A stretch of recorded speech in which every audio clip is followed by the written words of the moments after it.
I had a little house. I think it was like 1.5 rooms with an outhouse. I had to go out and do my business outside in the dead of winter. Just imagine running up the Sears hill. catalog and all that to wipe and all the things and all that. There were no Sears no catalog. toilet paper. No toilet paper. And there were no newspaper either. Like Wow. So you started there. I started in an outhouse, and my parents decided to leave Russia. Luckily, the USSR. It was Ukraine, but it was part of the USSR. Okay.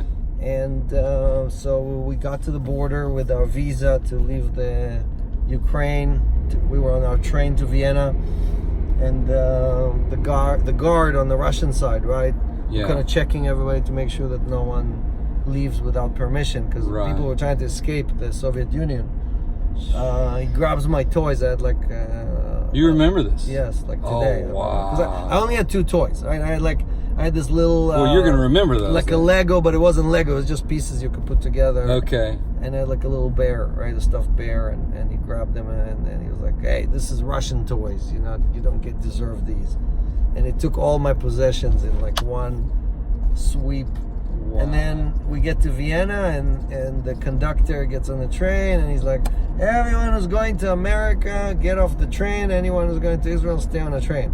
And my mother grabs my hand and my sister's hand, and she wants to get off, and my dad grabs my other hand, and they start screaming at each other. That's remarkable. Because he was a Zionist. He wanted to go to Israel. And my mother was like, she's an English teacher. She was like, "No, let's go to America." Oh, wow. So I lost all my toys, all my possessions, and 5 minutes later, my entire family was falling apart.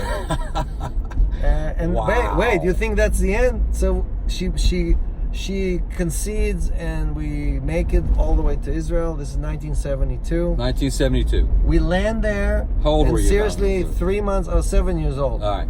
And we land there, and seriously, I think it was like 3 months later, the biggest war that the only war Israel almost lost. Yeah, the 73. Is it the Yom Kippur War? Yeah, the 72. Yeah, Yom Kippur War. Yom Kippur, right.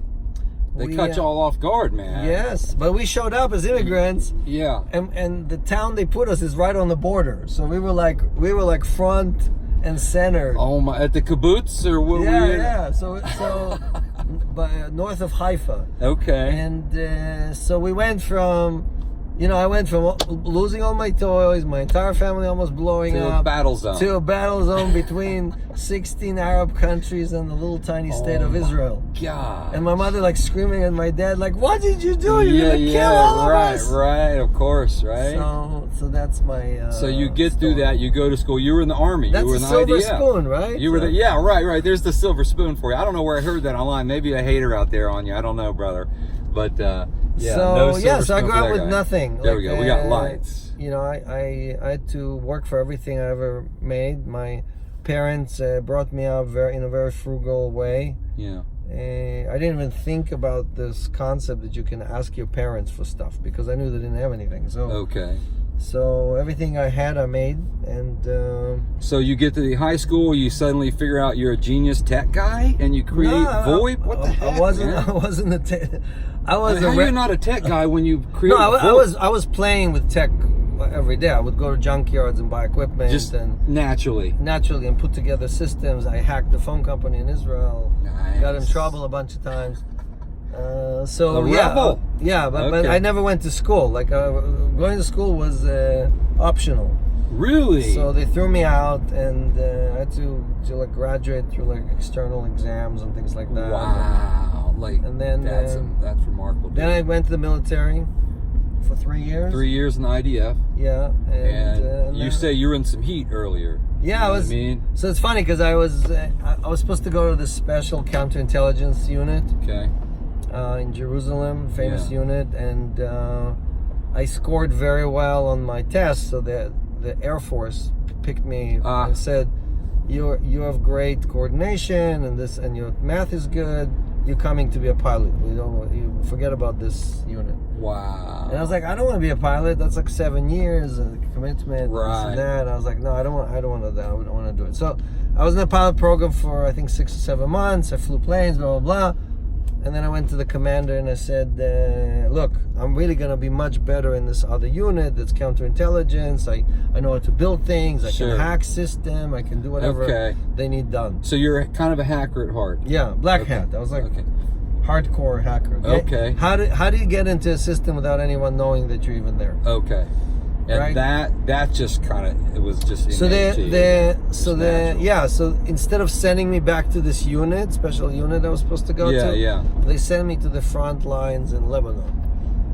As they're like, oh yeah, you're gonna tell us where you're going? Oh, you're kidding. So they sent me to every May they take people from jail and they say, you want to sit in jail or you're gonna go to the military? And they put me in that unit with the worst of the worst. Oh my gosh. So yeah, so you're just like, oh, there's Hezbollah. Okay, working the Hezbollah. Well, they're all on your side, but they're but you're going to where did you say front you were lines going? in Lebanon. Yeah, for Lebanon, that's Hezbollah, right? Hezbollah. Yeah, which is Iran basically, but yes. So you had the Christians there, the Muslims, the terrorists. How does a guy go from the front lines over in Lebanon with let's call it an interesting ragtag crew? Okay, look at the guts of the whole thing, right? How do you go from there? So I served there. I was then moved to the communication corps. Communication. It's starting to come together now. So now I have the computer skills. I have the communication skills. Gotcha. I have the and then I came to the United States and I built voicemail. You're 20-some years old. 22. Yeah. 22 years old. You build a voicemail. Voicemail.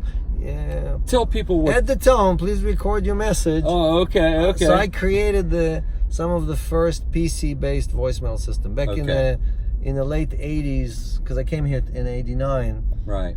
Most of the voicemail system. There were two companies. One was called Octel, and one was called VMX, and they were both running on mini computers, which cost. If you wanted to buy a voicemail system, it was like $100,000. Gotcha. And I created a system for $12,000. So people were going crazy, like they were flying off the shelves, right? Because they did exactly the same thing for a tenth of the price. Gotcha.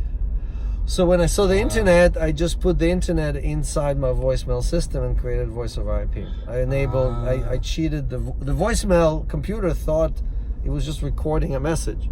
Okay. But I took that stream, digitized it, packetized it, put it on TCP/IP, and shipped it over the internet to another computer who thought it was just reading the voicemail. Wow. And then they would go back into the phone network. So you as a nice guy, you go to AT&T and say, listen, you guys are charging, Jeff, and Jeff's mom back in the day, right? No, that's not how we sold it. No. That's a $5 thing? If you came and you told them, hey... it cost me $5 to make a phone, and you're going to do it cheaper. They didn't want a piece of that. They don't want that. Okay, so you had to go around, Mr. Hacker, early day, you had to go around and hack that figuratively. I was, sometimes being at the right place at the right time is more important than anything else. Okay. So the State Department back in we talk about 94, 95, because I wrote the patents in 94. I built the system in 95. Voice over IP, VoIP.